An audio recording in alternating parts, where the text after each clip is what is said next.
Question number 1 read करिए, सब कोई ध्यान से पढ़ो।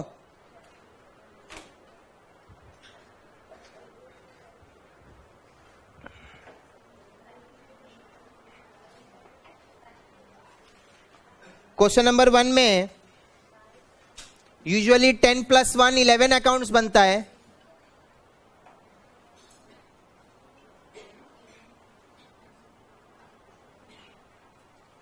इस क्वेश्चन में एडमिनिस्ट्रेटिव ओवरहेड नहीं है तो 9 + 1 10 अकाउंट्स बनेगा। क्वेश्चन को रीड कर लीजिए। Store WIP finish goods, production overhead का प्रीपेड मतलब डेबिट बैलेंस, मतलब लास्ट ईयर जो अंडर रिकवरी ओवर रिकवरी था उसको कैरी फॉरवर्ड किया गया, इसीलिए तो प्रीपेड दिखा रहा है ना। लास्ट क्लास हम लोग जो सम किया था उसमें हम लोग देखा था, क्वेश्चन नंबर 3 में ही था कि production overhead was not written off, it was carried forward in the subsequent month. तो वही बैलेंस यहां पे आया है ओपनिंग में, और इन चारों को प्लस करेंगे तो जनरल लेजर एडजस्टमेंट का क्रेडिट बैलेंस आ जाएगा। यह भी हमने आपको बताया था। ड्यूरिंग द ईयर काफी सारा ट्रांजैक्शंस हुआ है, यस और नो? हाँ, सो बहुत सिंपल है। 10 ledger accounts,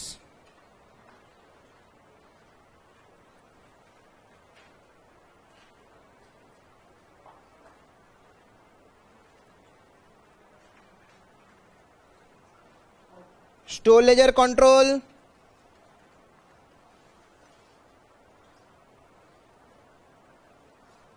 wages control,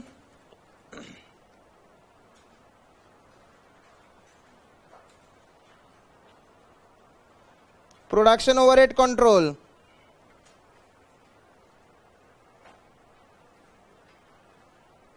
WIP control,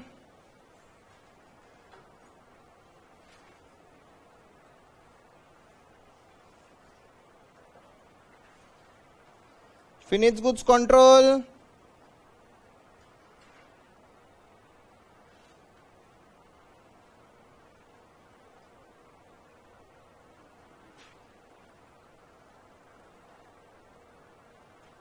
cost of sales,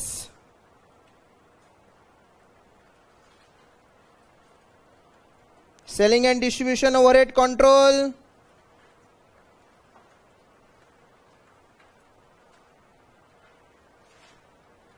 sales account,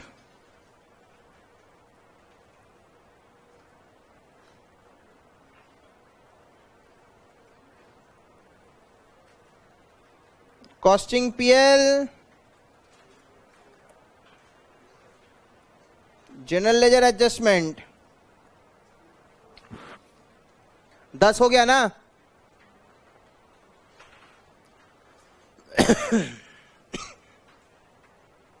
right अब सारा का सारा ट्रांजैक्शंस बैठा देंगे।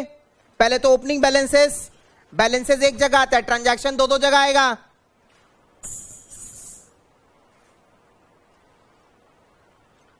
स्टार्ट करें।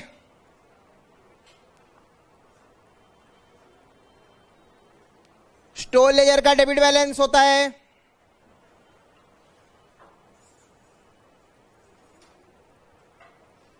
WIP का डेबिट है, फिनिश गुड्स का डेबिट है, प्रोडक्शन ओवरहेड का प्रीपेड डेबिट है। 25, 20, 35, 3, तो GLA का ओपनिंग बैलेंस आएगा 83,000। ध्यान से देखिए इन सबको।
देख लिया आप लोगों ने।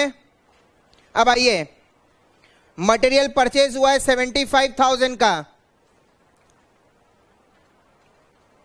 लिखा है ना,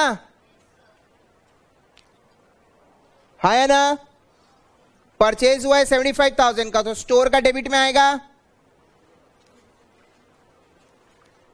और परचेज होता है सप्लायर से,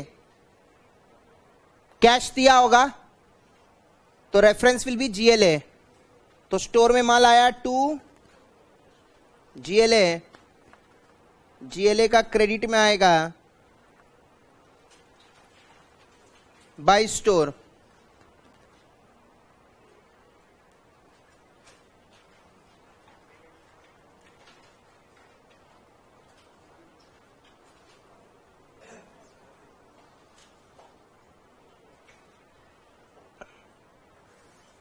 राइट,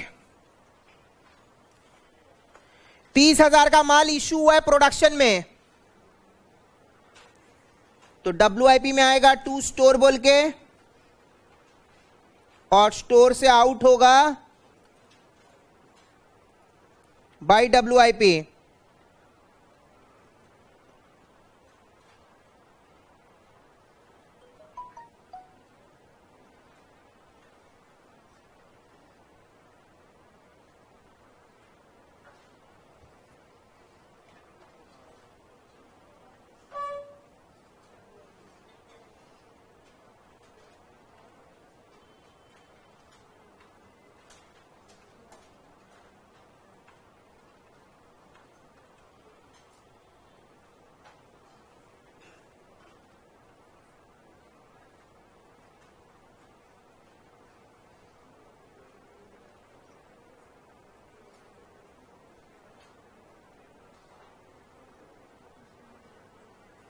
ठीक है,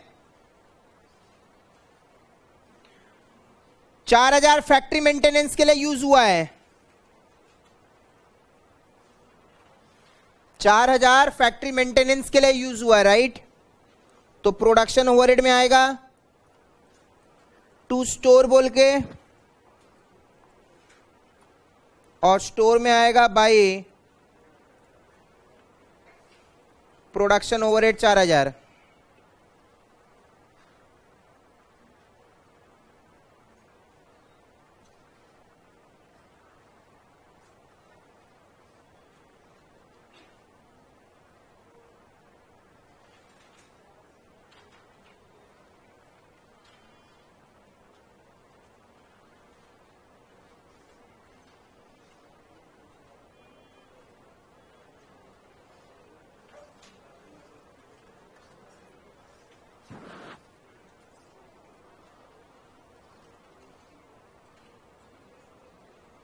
राइट, इज इट फाइन। जो प्रोडक्शन में यूज हुआ WIP में चला गया, स्टोर का क्रेडिट में आ गया। जो फैक्ट्री मेंटेनेंस उसको फर्स्ट प्रोडक्शन ओवरहेड माना जाता है, तो प्रोडक्शन ओवरहेड में आ गया, स्टोर का क्रेडिट में चला गया। Next, material transferred between batches. Transferred between batches मतलब आज WIP में तुम लोग प्रोसेस कॉस्टिंग पढ़ा ना, P1 P2 P3 होता है, तो ये इसी डिपार्टमेंट में मूव कर रहा है। लिखो, material transferred between batches means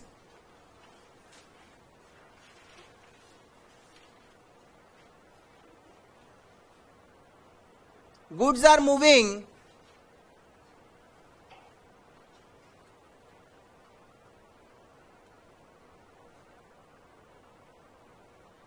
within the production department.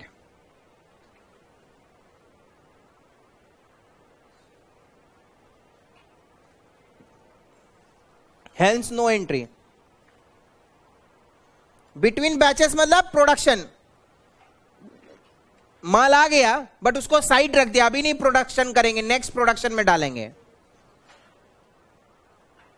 याद है ना, EBQ economic batch quantity production batches में होता है, तो माल यहां आ चुका है बट वो इस बैच में यूज नहीं हो गया, अगले बैच में, मतलब इस प्रोडक्शन रन में यूज नहीं हो रहा है, अगला प्रोडक्शन रन में यूज होगा। तो माल तो यही है, वापस तो किया नहीं, तो इसका कोई एंट्री नहीं होगा। नेक्स्ट, टोटल वेजेस पे किया है डायरेक्ट वर्कर को 25, इनडायरेक्ट वर्कर को 30। तो पहले वेजेस पे करेंगे, तो वेजेस कंट्रोल का डेबिट में आएगा, टू जीएलए, जीएलए का क्रेडिट में आएगा बाई वेजेस बोल के, राइट। अब एलोकेशन दिखाएंगे तो 30,000 में 25,000 डायरेक्ट वर्कर का है, मतलब प्रोडक्शन के लिए है वो, तो वो डायरेक्टली प्रोडक्शन अकाउंट में डालेंगे, डायरेक्टली प्रोडक्शन अकाउंट में डालेंगे मतलब डब्ल्यूआईपी में डालेंगे। 5,000 इनडायरेक्ट वर्कर का है, उसको पहले ओवरहेड माना जाएगा, प्रोडक्शन ओवरहेड में डालेंगे। लेकिन डायरेक्ट वर्कर को जो आपने पैसा दिया जरूरी नहीं है वो सारा का सारा प्रोडक्टिव हो, नॉन प्रोडक्टिव आवर का भी होता है। देखो नोट्स में लिखाया है, तो क्वेश्चन में लिखा है डायरेक्ट वर्कर को जो आप 25,000 दिए हैं उसमें direct wages charge to batches 20 है और recorded non productive time of direct worker 5 है, मिला के हो गया ना 25। डायरेक्ट वर्कर को जो पैसा देते हैं वो प्रोडक्शन के लिए होता है, वो डायरेक्ट वेजेस है, वो डायरेक्टली प्रोडक्शन अकाउंट में जाएगा। इनडायरेक्ट वर्कर को जो पैसा देते हैं वो पहले प्रोडक्शन ओवरहेड माना जाएगा, वो उसका एवरेज आएगा, फिर वो प्रोडक्शन अकाउंट में जाएगा, राइट।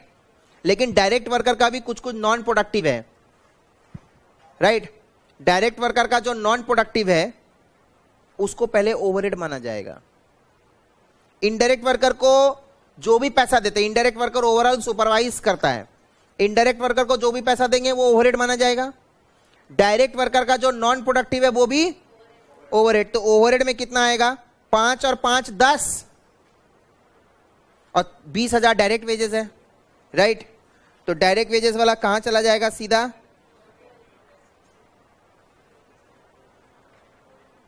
डब्ल्यूआईपी में डायरेक्टली आएगा 20 टू वेजेस बोल के, तो वेजेस का क्रेडिट में आएगा बाय डब्ल्यूआईपी, हाँ या ना, यस और नो। अच्छा, बाकी 10,000 प्रोडक्शन ओवरहेड में आएगा टू वेजेस बोल के, तो वेजेस में 10,000 क्रेडिट साइड में बाय प्रोडक्शन ओवरहेड।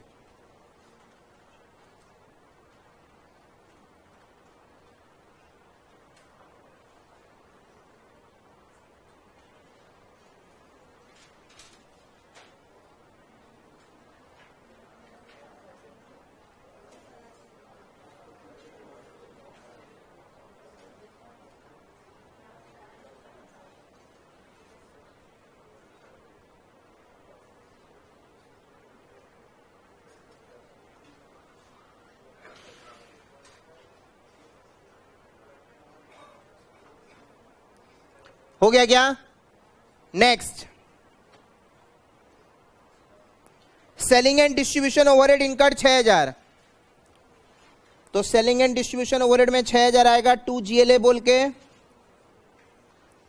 जीएलए में बाई सेलिंग ओवरहेड। उसके बाद अदर प्रोडक्शन ओवरहेड इनकर्ड 12,000, तो प्रोडक्शन ओवरहेड में और 12,000 आएगा। अब लिखेंगे टू जीएलए, तो जीएलए में क्रेडिट साइड में बाई प्रोडक्शन ओवरहेड, ठीक है। सेल्स 1 लाख का है तो क्रेडिट में जाता है बाई जीएलए, तो जीएलए का डेबिट में आएगा टू सेल। सबका 2-2 पोस्टिंग कर दिया है, right. Is it fine? Cost of goods sold कहां से कहां जाएगा? कॉस्ट ऑफ गुड्स सोल्ड बोला है, फिनिश गुड्स अकाउंट से cost of sales, very good, 80,000, तो कॉस्ट ऑफ सेल्स में आया, फिनिश गुड्स से निकला। ध्यान दीजिएगा इस चीज के बारे में। यहां पे लिखेंगे बाई कॉस्ट ऑफ सेल्स, यहां पे आएगा टू फिनिश गुड्स। कहां जा रहा है, कहां आ रहा है।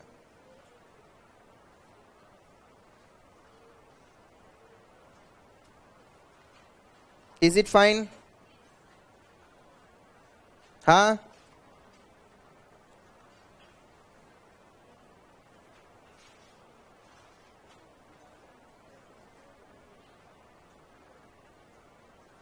चेक करो एवरीवन।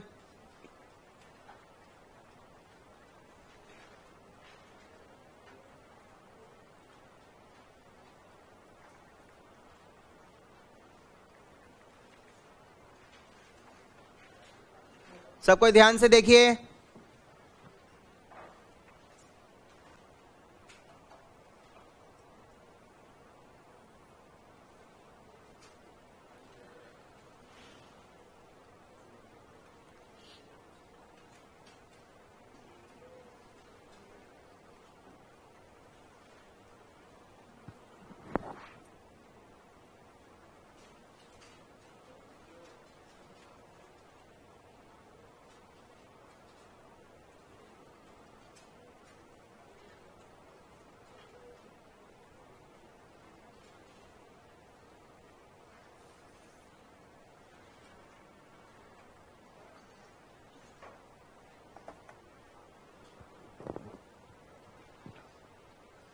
Is it fine? बोलो।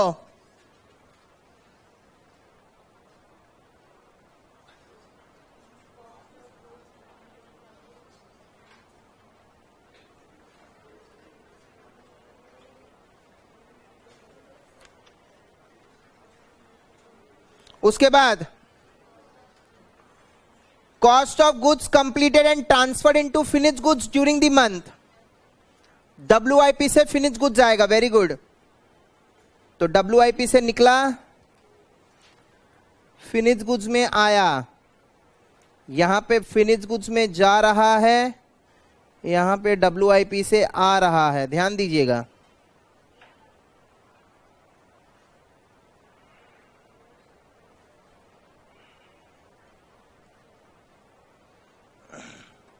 सब मूवमेंट हो रहा है गुड्स का।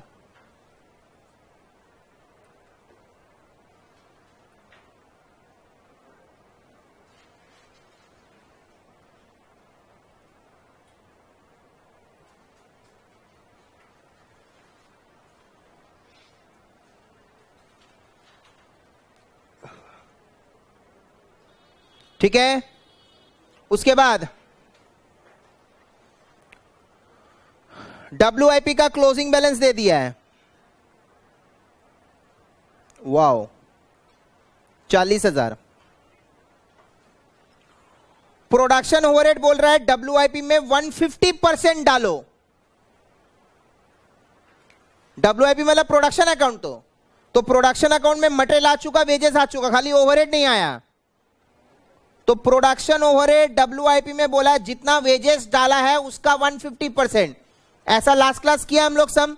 तो 20,000 का 150% इज द एवरेज रेट। कितना? 30,000। तो प्रोडक्शन ओवरहेड से बाई डब्ल्यूआईपी में जाएगा, कॉरस्पॉन्डिंग एंट्री 30। डालो लिखा है तो जाएगा यहीं से ना।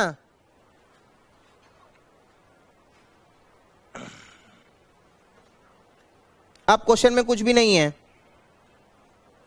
जो भी है यहीं पे हमको सॉल्व करना है। अब ये चीज हम अपने दिमाग से लगा के करेंगे, किसमें क्या बैलेंसिंग फिगर आएगा नहीं आएगा, ये सब चीज मेरा purely sole and sole my brain, sole and sole my brain, nothing else, है ना।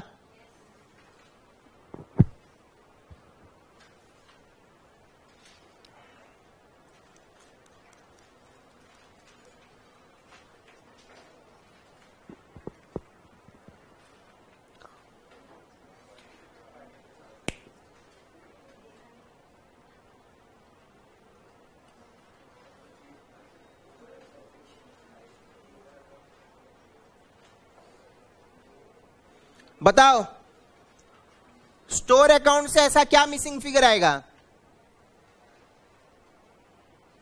स्टोर अकाउंट में ऐसा क्या चीज मिसिंग आएगा? जल्दी बोलो। ओपनिंग दिया हुआ है, परचेज है, इशू टू प्रोडक्शन है, इशू टू मेंटेनेंस भी है। क्या बैलेंस आएगा? बैलेंस कैरिड डाउन कितना? 25 और 75, 1 लाख माइनस 34।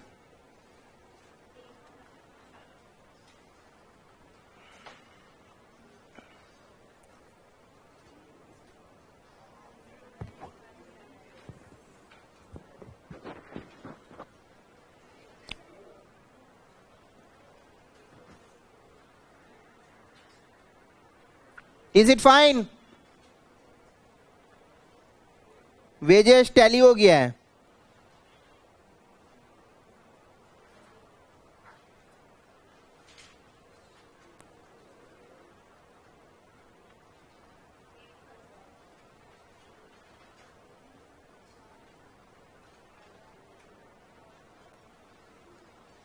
ठीक है, प्रोडक्शन ओवरहेड का पिछला महीना से कैरी फॉरवर्ड होके आया 3, 4,000 इनडायरेक्ट मटेरियल, 10,000 इनडायरेक्ट वेजेस और इनडायरेक्ट एक्सपेंडिचर मिला के 29 हो रहा है। लेकिन उसमें से प्रोडक्शन अकाउंट में डाला कितना? 30। तो जितना अपने प्रोडक्शन ओवरहेड में डालते हैं उसको क्या बोलते हो? Overhead absorbed, overhead charged, overhead recovered. तो डेबिट साइड का टोटल 29 और चार्ज किया 30, मतलब रिकवर 30 हुआ है। तो रिकवरी ज्यादा हुआ है कि कम? Over recovery. ओवर रिकवरी को क्या करते हैं अपने? तो यहां पे कैरी फॉरवर्ड करने बोला नहीं है, वो तो ओपनिंग वाला के लिए बोला था। इस साल थोड़ी बोला क्या क्या करना है, राइट? तो अपने क्या करेंगे? 2 कॉस्टिंग पीएल में 1,000 रुपया डाल देंगे। तो कॉस्टिंग पीएल में बाई प्रोडक्शन ओवरहेड ब्रैकेट में ओवर रिकवरी, क्या ओवर रिकवरी 1,000 रुपया डाल दिया। ओवर रिकवरी बैलेंसिंग फिगर आया है। Absorbed is more than incurred.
ठीक है,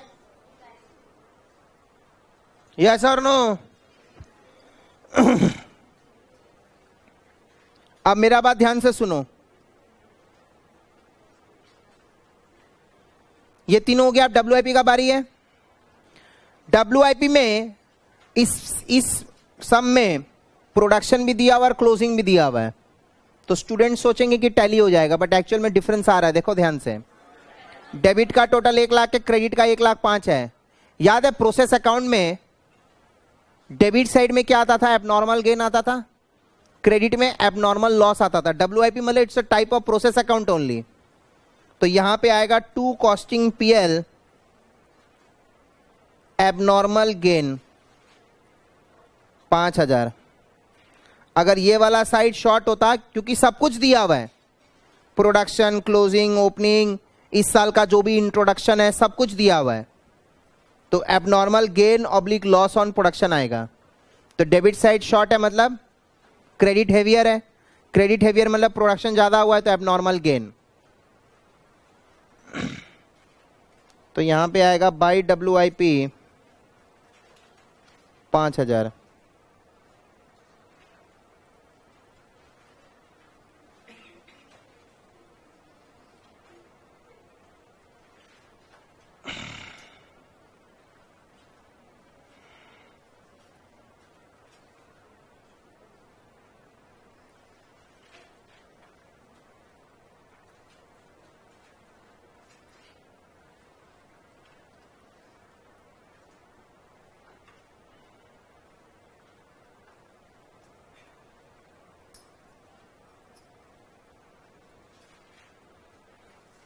ठीक है,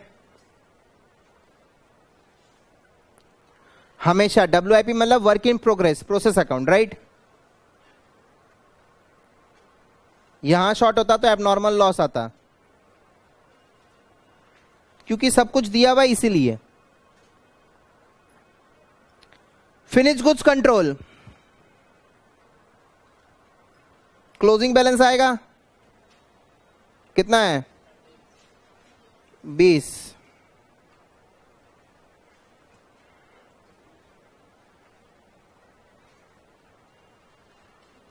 ठीक है, अभी अपने सेलिंग ओवरहेड को एब्जॉर्ब करते हैं कॉस्ट ऑफ सेल्स में, फिर कॉस्ट ऑफ सेल्स आता है कॉस्टिंग PL में, बट इस सम में अपने को बोला नहीं कितना एब्जॉर्ब हो रहा है। तो अपने क्या करेंगे, लास्ट क्लास जो सम किया था उसमें क्या किया था, सेलिंग ओवरहेड डायरेक्टली अपने कॉस्टिंग PL में डाल दिया था। तो इस सम में भी वही करेंगे, डायरेक्टली अपने कॉस्टिंग PL में डाल देंगे। तो बाई कॉस्टिंग PL में जाएगा ये 80,000, तो कॉस्टिंग PL में आएगा to cost of sales 80,000। By costing PL में जाएगा 6,000, तो कॉस्टिंग PL में आएगा टू सेलिंग ओवरहेड 6,000। ये टू कॉस्टिंग PL जाएगा 1 लाख, तो कॉस्टिंग PL में आएगा बाई सेल्स 1 लाख। हिसाब देखोगे तो प्रॉफिट आएगा 20,000 का। तो 2 GLA में 20,000 प्रॉफिट डाल देंगे, बाई कॉस्टिंग PL से 20,000 प्रॉफिट आ गया, तो फिर GLA का भी क्लोजिंग बैलेंस आ जाएगा कितना बक।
डन।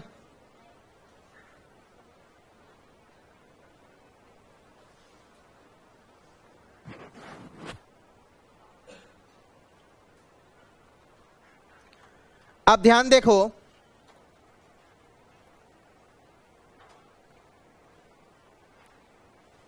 स्टोर का क्लोजिंग बैलेंस, WIP का क्लोजिंग, फिनिश गुड्स का क्लोजिंग मिला के हो रहा है 126, GLA का क्लोजिंग 126। यस और नो? चेक कर लो अच्छे से।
नंबर 18,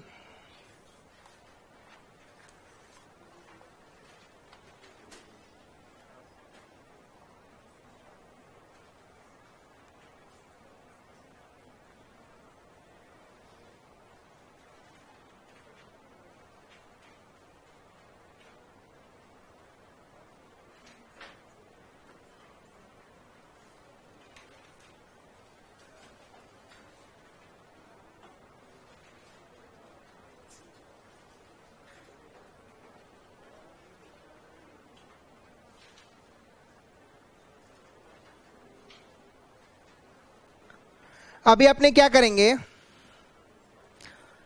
अभी तक हम लोग को सब में लेजर अकाउंट्स बोलता था, अभी इस सब में कुछ कुछ लेजर बोलेगा, तो जितना लेजर बोला है ना उतना ही बनाएंगे, उससे ना ज्यादा ना कम, राइट?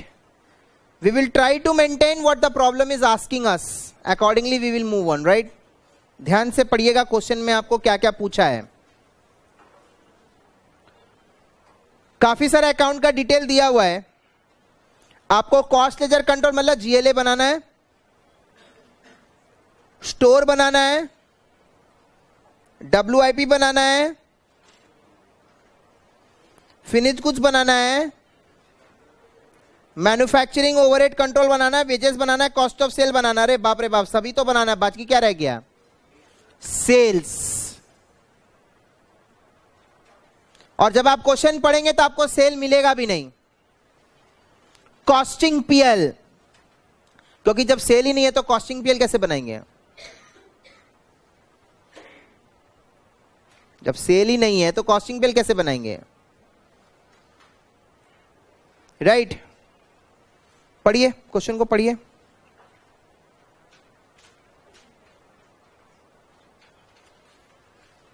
तो 10+1 होता है ना, एडमिनिस्ट्रेटिव ओवरहेड नहीं है, सेलिंग ओवरहेड नहीं है, तो 8+1 सेल नहीं है, 7+1 कॉस्टिंग PL नहीं है, 6+1 7 लेजर अकाउंट्स बनेंगे। देखो क्वेश्चन में भी 7 ही लिखा है। 1 2 3 4 5 6 7।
मैंने तो रेडी कर लिया फॉर्मेट।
स्टार्ट करें, आइए।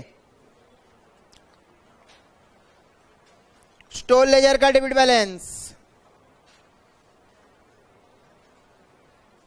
WIP का डेबिट बैलेंस,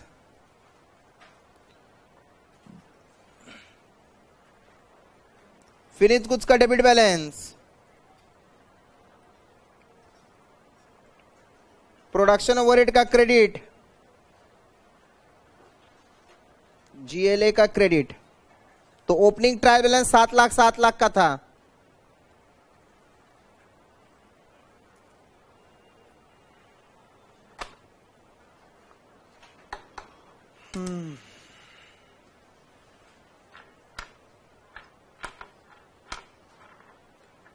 है ना? सबको समझ में आया ना?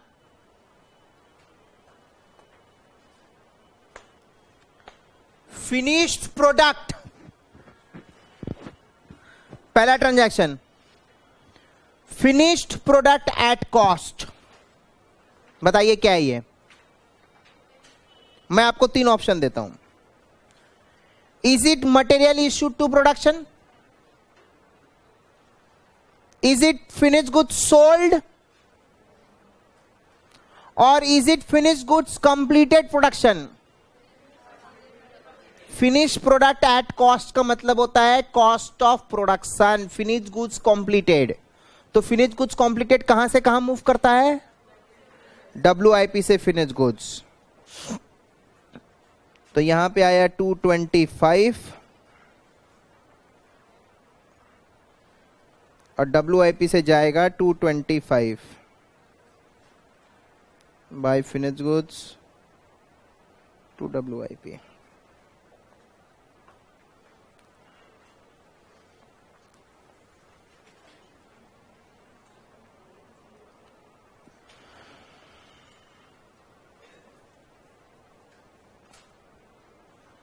सबको समझ में आया मैं क्या बोल रहा हूं?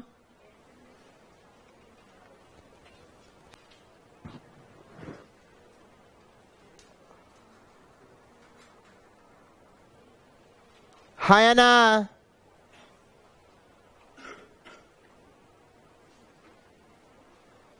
फिनिश प्रोडक्ट कंप्लीटेड मतलब goods completed and transfer to warehouse, तो WIP से फिनिश गुड्स में आ गया, तो फिनिश गुड्स में आया, WIP से निकल गया। मैन्युफैक्चरिंग ओवरहेड इनकर्ड मतलब प्रोडक्शन ओवरहेड, यहां पर आएगा डेबिट साइड में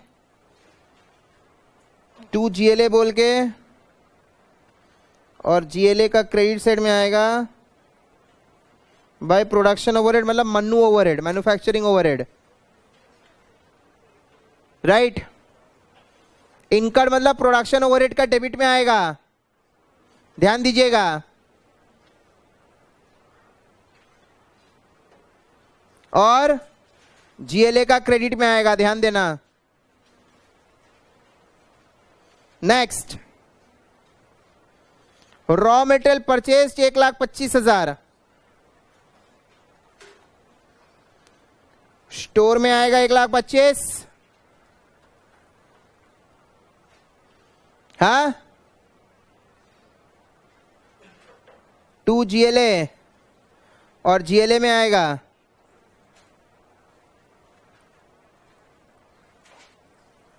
बाय स्टोर,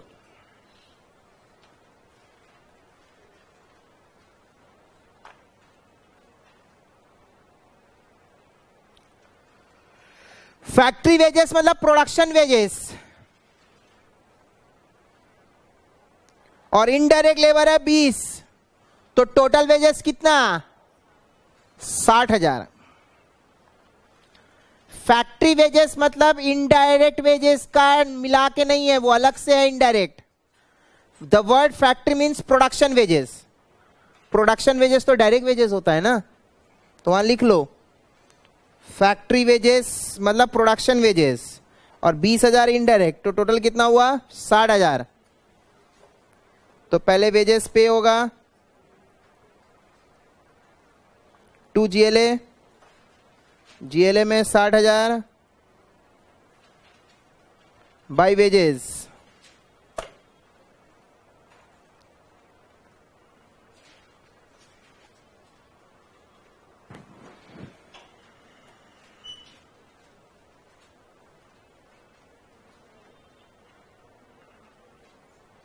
अब इसमें से 40,000 आएगा प्रोडक्शन अकाउंट में, 20,000 आएगा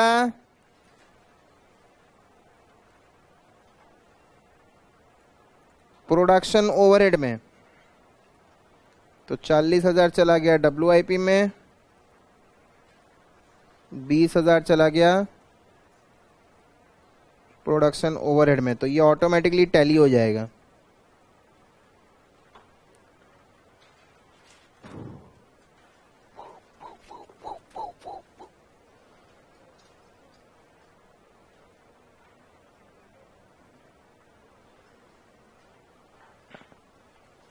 है ना,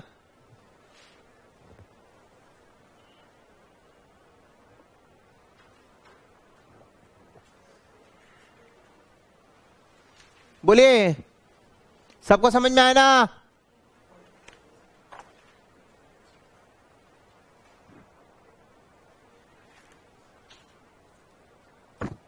कॉस्ट ऑफ सेल्स,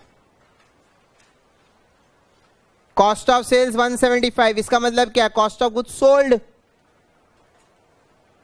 तो फिनिश गुड्स से निकलेगा कॉस्ट ऑफ सेल्स में आएगा।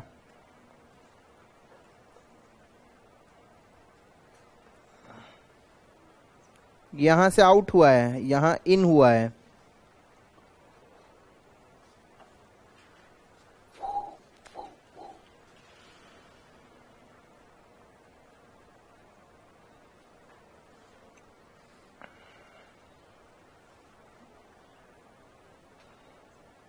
Material issued to production, WIP में टू स्टोर,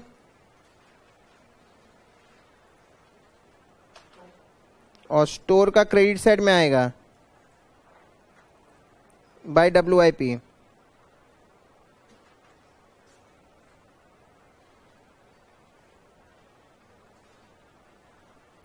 जब हम लोग कस्टमर को माल बेचते हैं तो इसका दो एंट्री होता है। एक तो फिनिश गुड से आउट होता है, कॉस्ट ऑफ सेल में इन हुआ, कॉस्ट प्राइस में, ये एक एंट्री। पोस्टिंग दो है, एंट्री तो एक है। और दूसरा जीएलए टू सेल्स, कस्टमर से पैसा भी तो लेना है, तो जीएलए मतलब डेटर अकाउंट को डेबिट करते हैं अपने, जीएलए मतलब तो डेटर अकाउंट हो गया यहां पे। तो एक तो मेरा गुड्स गोडाउन से मूव किया, उसका एंट्री एट कॉस्ट, और एक कस्टमर के घर में माल जा रहा है एट सेलिंग प्राइस, दो एंट्री। तो सिंस अपने को सेल अकाउंट नहीं बनाना है, सेल का इंफॉर्मेशन नहीं है, तो खाली एक आउट वाला दिखा रहे हैं, कस्टमर के घर में इन वाला नहीं दिखा रहे हैं। वैसे ही सेल रिटर्न, जब कस्टमर हमको सेल रिटर्न करेगा, गुड्स रिटर्न करेगा, तो मेरे लिए सेल्स रिटर्न हो गया। तो जैसे हम सेल का एंट्री दिखाए थे, वैसे रिटर्न का एंट्री एट सेलिंग प्राइस। अब वो रिटर्न वापस से मेरा गोडाउन में आ रहा है एट कॉस्ट प्राइस। सेल का दो एंट्री होता है, एक तो मेरा गुड्स गोडाउन से मूव कर रहा है, तो फिनिश स्टॉक अकाउंट कम हो गया, देखो फिनिश स्टॉक अकाउंट से आउट होके कॉस्ट ऑफ सेल्स में आ गया, फिनिश स्टॉक अकाउंट से आउट होके कॉस्ट ऑफ सेल में आ गया। और दूसरा कस्टमर के घर में इन होगा सेलिंग प्राइस पे, गोडाउन से आउट हुआ कॉस्ट में, कस्टमर के घर में इन। रिटर्न के केस में क्या होगा, कस्टमर से वापस आएगा सेलिंग प्राइस में, और गोडाउन में वापस आ रहा है माल, राइट। तो क्या करेंगे, 9,000 रुपया कॉस्ट प्राइस पे, ये वाला एंट्री कॉस्ट प्राइस पे, फिनिश गुड्स में वापस आएगा ये।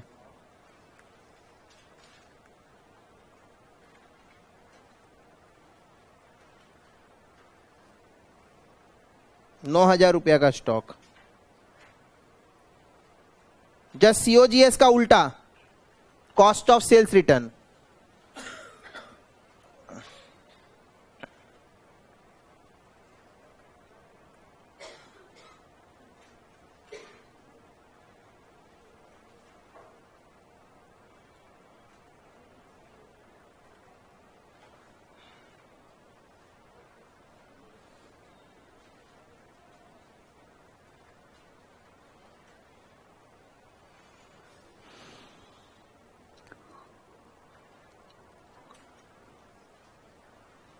ठीक है,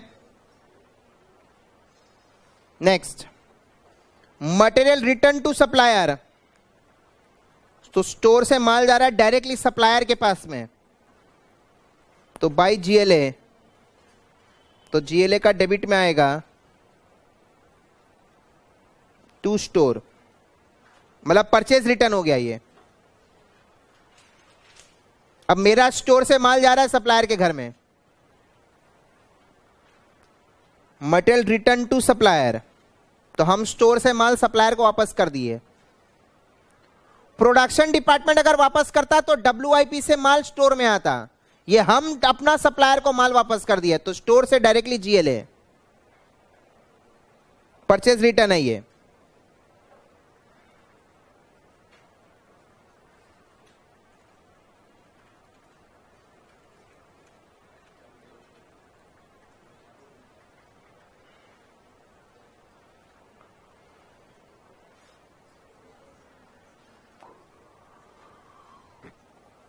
manufacturing overhead charge to production, तो डब्ल्यूआईपी में आएगा टू प्रोडक्शन ओवरहेड,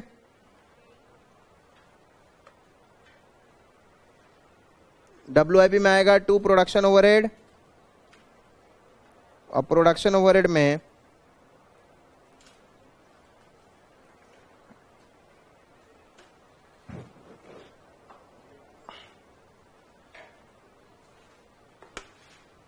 बोलिए, किसी को कोई डाउट?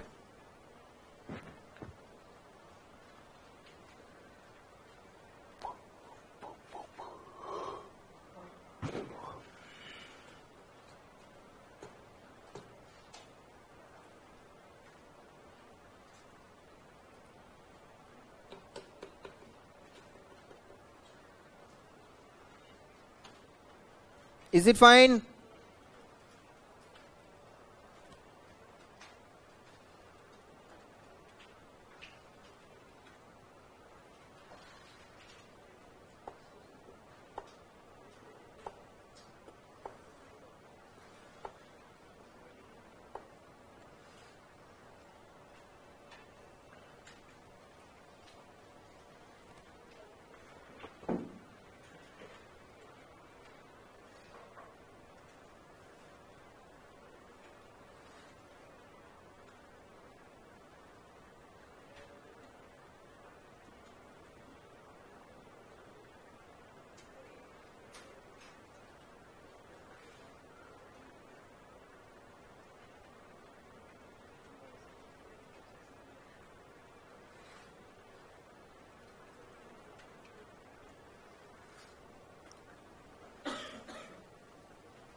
बैलेंस कैरिड डाउन बोलो।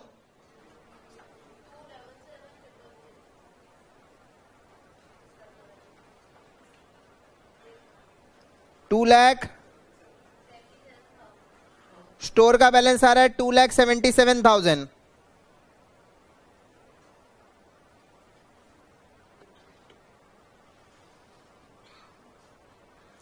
अभी ना सारा अकाउंट को बैलेंस करना, क्यों बोलो तो, क्योंकि कॉस्टिंग पीएल बना ही नहीं रहे, तो प्रोडक्शन ओवरहेड का भी नॉर्मल बैलेंस निकाल लेंगे। हालांकि देखा जाए तो अंडर रिकवरी आया है, कॉस्टिंग पीएल में चार्ज होना चाहिए, बट कॉस्टिंग पीएल बना ही नहीं रहे ना, तो नॉर्मल बैलेंस छोड़ देंगे इसमें। स्टोर का, डब्ल्यूआईपी का, फिनिश गुड्स का, ये 3 का तो निकलता ही है। जीएलए का भी बैलेंस निकलता है, वेजेस टैली हो जाता है। बचा प्रोडक्शन ओवरहेड और cost of sales. Production overhead का अंडर ओवर रिकवरी जाता है कॉस्टिंग पीएल में, और कॉस्ट ऑफ सेल्स का टोटल बैलेंस जाता है। बट अभी इन दोनों को बैलेंस करके छोड़ देना है, क्योंकि अपने को कॉस्टिंग पीएल बनाने नहीं बोला है क्वेश्चन में। तो प्रोडक्शन ओवरहेड का 85 इनकट था, 20 इनडायरेक्ट वेजेस 1,05,000, जिसमें 15,000 पिछले साल का, 85,000 प्रोडक्शन में चला गया, तो 5,000 अभी भी अंडर रिकवरी है, तो कॉस्टिंग पीएल में जाना चाहिए, बट अपने इसको बैलेंस कर रहे हैं। डब्ल्यूआईपी का तो बैलेंस निकलता ही है, कितना है? हाँ,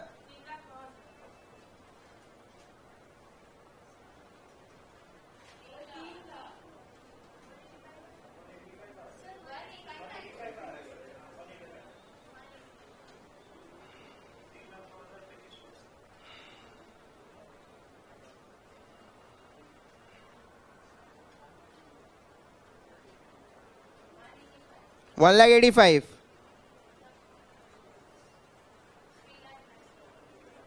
कितना?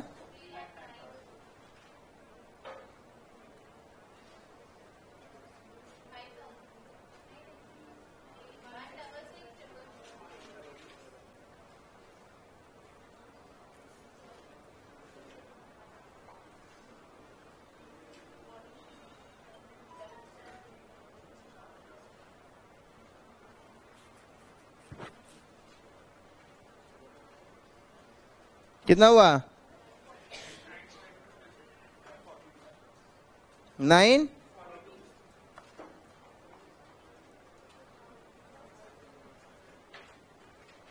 942, 9,42,000।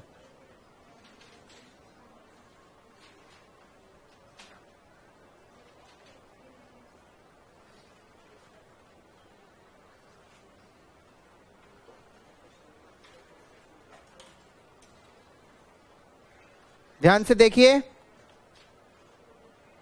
क्लोजिंग ट्रायल बैलेंस बनाने बोला है ना, तो स्टोर का डेबिट बैलेंस, प्रोडक्शन ओवरहेड का भी डेबिट, डब्ल्यूआईपी का डेबिट, फिनिश गुड्स का डेबिट और इसका डेबिट, टोटल करो